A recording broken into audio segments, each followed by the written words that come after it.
नमस्कार दोस्तों, मेरा नाम है खुशहाल सिंह और आप देख रहे हैं हमारा यूट्यूब चैनल टेक बाबू ज्ञान।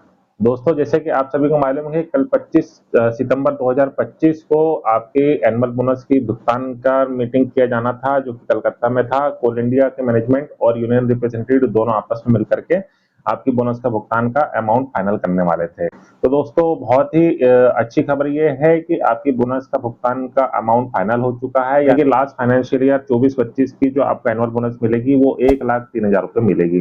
दोस्तों, इस मीटिंग पे बहुत सारी जद्दोजहद चलती रही और बहुत सारे फैक्ट्स बाहर निकल करके आए हैं और कुछ ऐसे चीजें सामने आई हैं दोस्तों, शायद ये कहीं बोनस जो है वो पहले से प्री कैलकुलेटेड तो नहीं थी। बहुत सारी चीजें दोस्तों मैं आपके सामने मैं सर्व करूंगा, आपके सामने मैं रखूंगा। यदि दोस्तों आप हमारे चैनल पर नए हैं तो चैनल को सब्सक्राइब करना ना भूलें, ताकि आगे भी आपको इस प्रकार की जानकारी और नोटिफिकेशन मिलती रहे। चलिए दोस्तों, वीडियो को शुरू करते हैं।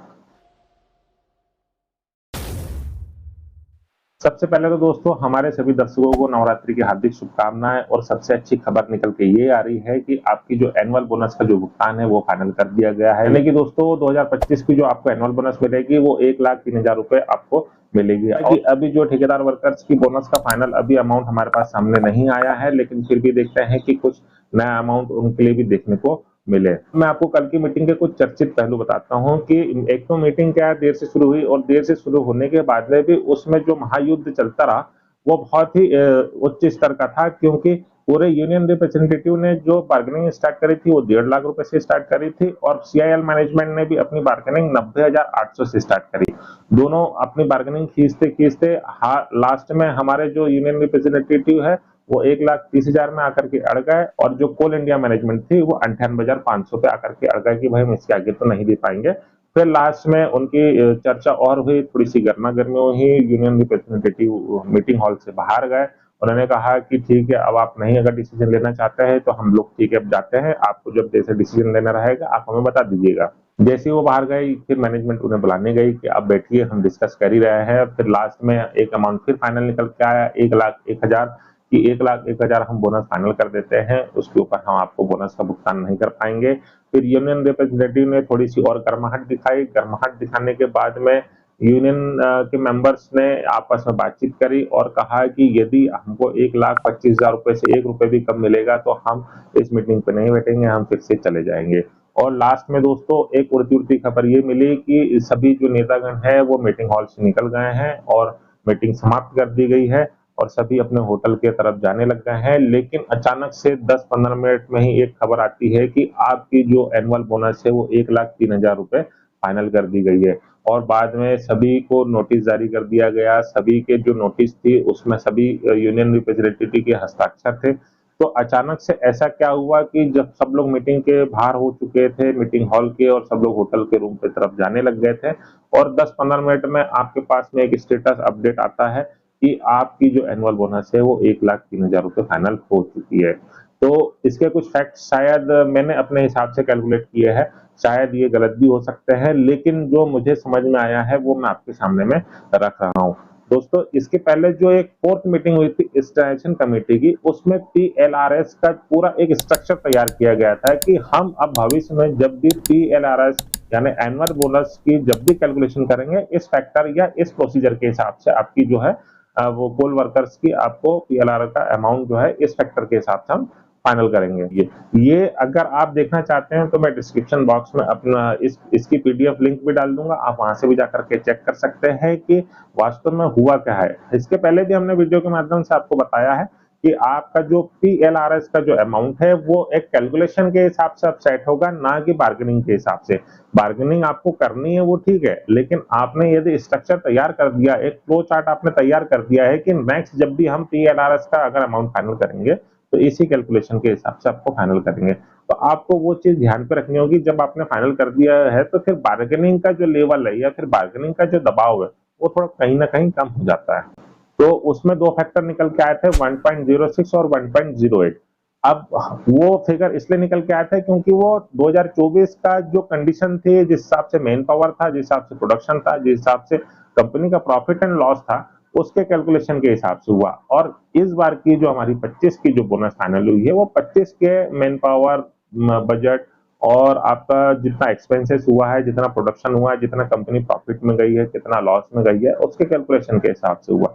तो 7 फैक्टर्स उसमें दिए हुए हैं। फोर्थ मीटिंग के जो फोर्थ मीटिंग हुई है इस नेशनल कमेटी की, उसमें 7 फैक्टर्स पहले से दिए हुए हैं, तो आप वहां जाकर के देख सकते हैं। और मैंने आपको बता भी दिया, स्क्रीन में पहले शो किया है, आप चाहे तो डिस्क्रिप्शन पे से पूरा आप उस पीडीएफ को डाउनलोड करके देख सकते हैं।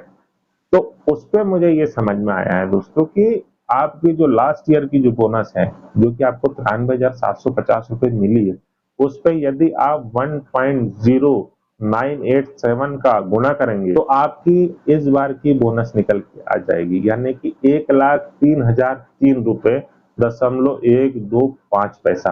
अब आप खुद ही समझ सकते हैं कि जो 3 रुपए आया उसको कोई भी राउंड फिगर में ही कैलकुलेट करेगा, चाहे वो कोल इंडिया मैनेजमेंट हो, चाहे हमारे यूनियन रिप्रेजेंटेटिव हो। तो ये जो है, ये अमाउंट आपका उस फैक्टर के हिसाब से निकला है, ये मेरा कैलकुलेशन है। अब जानते हैं कि ऐसा क्यों हुआ।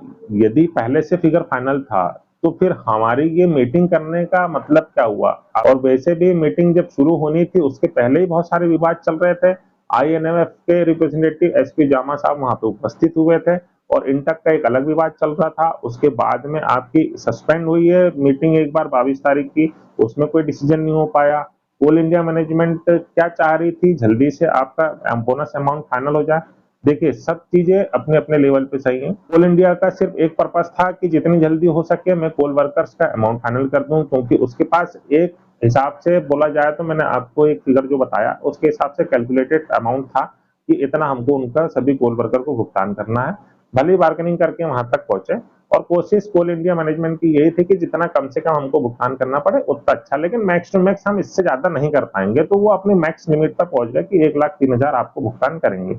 यहाँ तक वो फाइनल हो गया। अब जानते हैं दोस्तों कि किससे ये बोनस मिलेगी और किससे नहीं मिलेगी।